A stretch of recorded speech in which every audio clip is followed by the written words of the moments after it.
Welcome to Truman's Town Hall with your host, Matt Truman. Hello. This is Matt Truman. Thank you for downloading this episode. Thank you for sharing with a friend. We're going back in time, and as you can tell, we opened with the old opening music that we used when we had Inspired and Admired that podcast. That was the music we opened with. Now we got a little rock and roll tune we use. But no, we're going back in time to September of 2017. We're going to have a conversation with then candidate Andy Hill. He did since win his election and is now sitting on the Ward 4 seat in the city of Huber Heights. So here's the conversation we had way back when. Thanks again for listening. Hello, everyone. I am here with Andy Hill. He is running for the Ward 4 seat in the city of Huber Heights. Andy, thank you for joining Inspired and Admired. Oh, thank you for having me. All right. Why don't you tell us a little bit about yourself, your background, where you grew up, and all that good stuff. Yeah. Okay. Well, I was born and raised Huber Heights. I grew up, the first couple of years of my life, I was in Ward 5, and then I moved up to Ward 2, and then 6, and now I'm in Ward 4. So, and that's going to be that's our plan is for that to be our forever home. So, Yeah. But lived in Huber all my life. I do IT work out on the base. I've done that for 15 years now.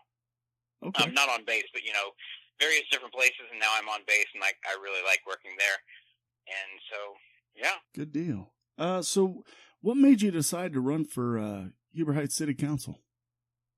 Well, I have always kind of been, watching what's going on in Huber Heights and what's happening, those kind of things, and just keeping an eye on things. And when I heard that Judy was not going to run, that's when I decided to go ahead and put my hat in the ring. I didn't want to run against Judy. I like Judy, and I think she's doing a great job. But when I heard that she was going to retire, I thought, you know what, who else but me? So I went ahead and put my hat out there. Good deal. Yeah, I like Judy a lot. I grew up with her son. My brother grew up with her older son, so Judy's a good lady. And has served Huber Heights well. So she's yes, she has. She's done her duty. Now she gets to enjoy retirement. So that's good for her. That's right. Couple of questions I have for you. The first one is, what do you think Huber Heights needs work on? What do you think? The last few episodes I've talked to the folks running for mayor. They don't normally have a vote unless there's a tie. You're running for Ward 4, and you'll be voting quite a bit. So what do you think needs work on, and where are you going to focus? Yeah. I think that our big thing for Huber Heights is communication, and a lot of people don't know what's going on, and I think that there's different ways, especially through like social media and things like that. I think we're getting better. You're seeing a lot more posts on social media about what's going on, but I also think the communication from City Hall could be better for especially things like the charter amendments that went on back in March and October, or May and October, sorry. And that's really not November. Anyway, getting my months messed up. But anyway, so I think, communication, being able to get people to know what's going on, not only in politics, but in the city in general, what businesses are coming in.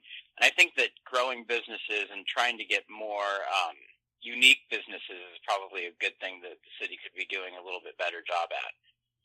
Elaborate on that. Unique businesses. What do you... So more of your mom and pop.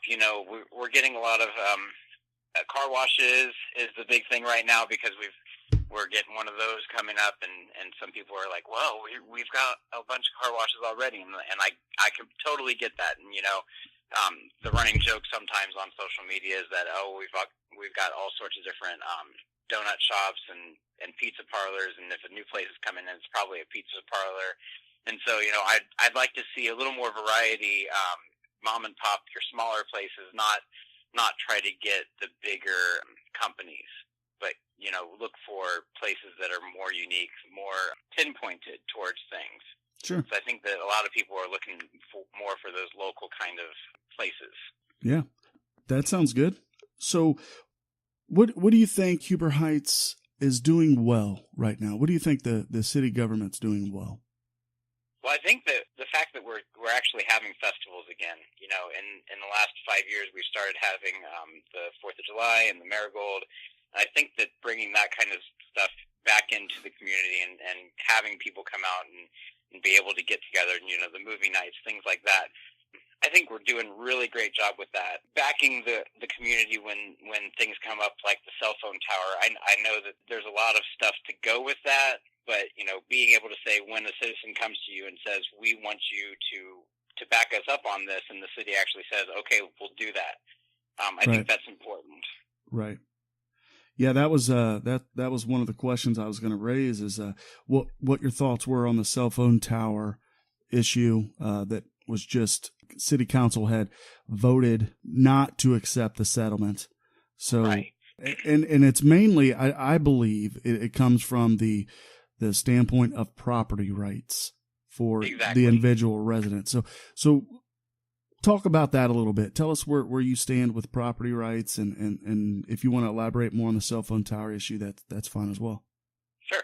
I think that it's very important that you should be able to know that you own this property, and that property is yours to do with what you will.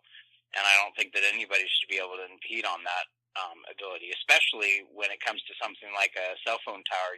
If you look at all of the information that's out there about this, there's plenty of room that if the church wanted to, they could move it into the center of their property, and it wouldn't impede on either side. And I think that that's something that I would like to see the church do. And, I don't have a say in that, but sure. But if I was the church, that would be my choice to, move it in the middle. I understand that they have that need and that ability to use that space for a cell phone tower, but, working with your neighbors and that kind of thing, I think is important. Sure. Whether it's a church or not. But right. I also think that it's important for the city to be able to say, hey, we will stand with you, that this is definitely, your property should be protected, and so we are going to stand with you to try to protect your property as much as we can.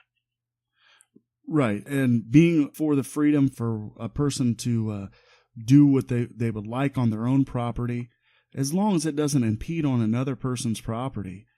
Right. I'm all for that, yeah. Let's see here. Social media.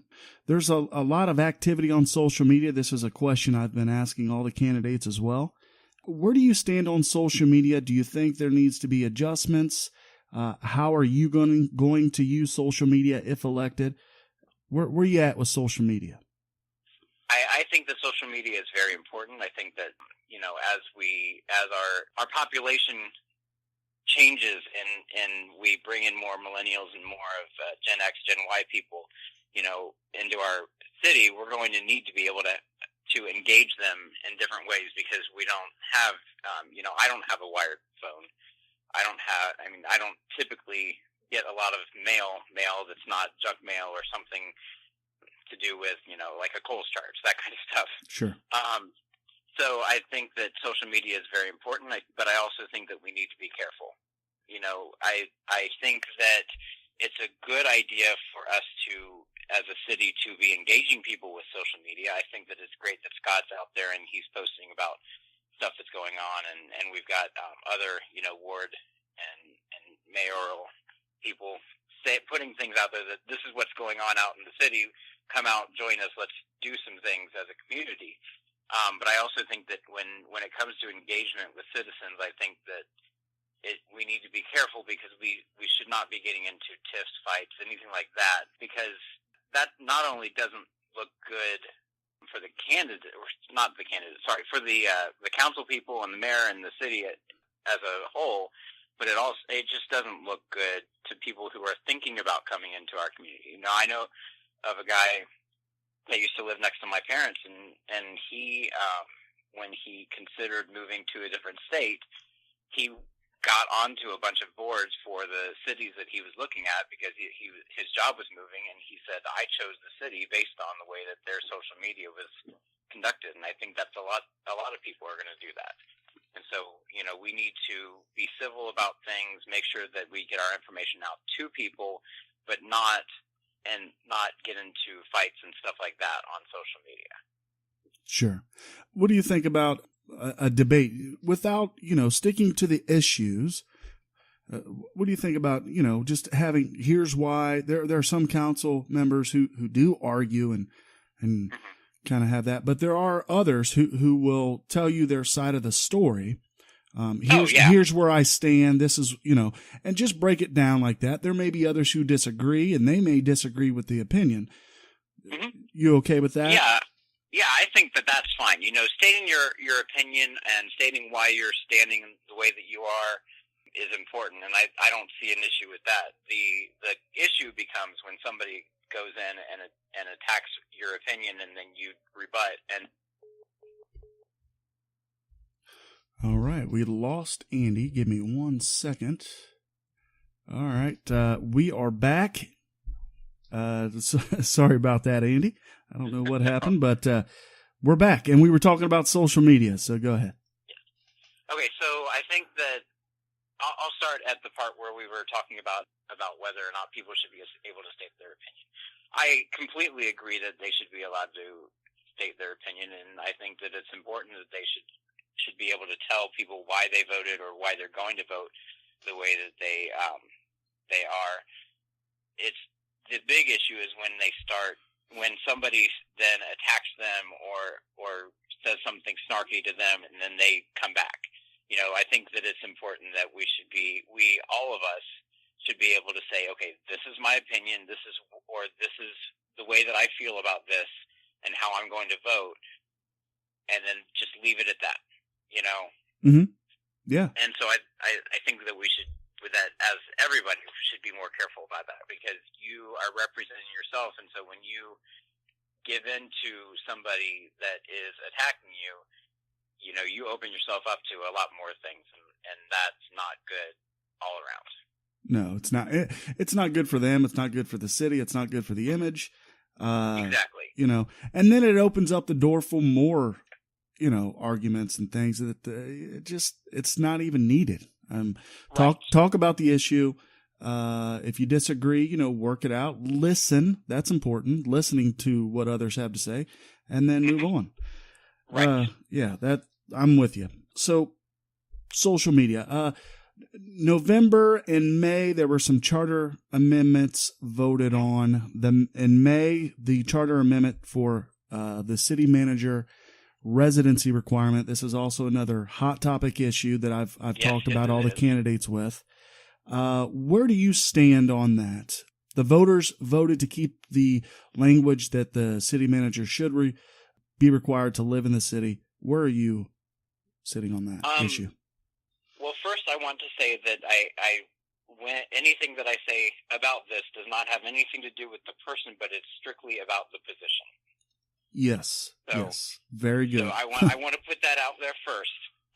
I agree with the citizens that I feel that he should, or the city manager should live in Huber Heights. They voted that way, and whether or not it's constitutional or not, we don't know for sure. Mm-hmm. But it's something that should be addressed. We voted back in May, and so it's been almost 6 months now, and nothing has been done with it. And I understand that they want to have a full council, but we've had a couple of times where we've had a full council, and yet nothing has moved forward with that. And I think that it's important for the citizens to be able to know that when council is given a decision that needs to be made, they move forward with it quickly, especially with something like this. 6 months is far too long for a charter amendment that was voted down to be just sitting there stagnant. Right. Yep. I agree. And hopefully they will resolve this. Right. They will resolve it not only for the citizens who voted to keep it into the charter, but they resolve it for the current city manager who's holding the position. And, right. It's not good for him. It's not good for the city. Anyway. Exactly. Yeah. Right. Another thing that's came up is talk about the TIF districts and things like that. Do you have an opinion on the TIF districts? They're starting to heat up. A lot of communities are using them. Where are you at with that? I think that TIF districts are a good thing as long as they're used correctly. And I think that it's important that, especially when we come to the end of them,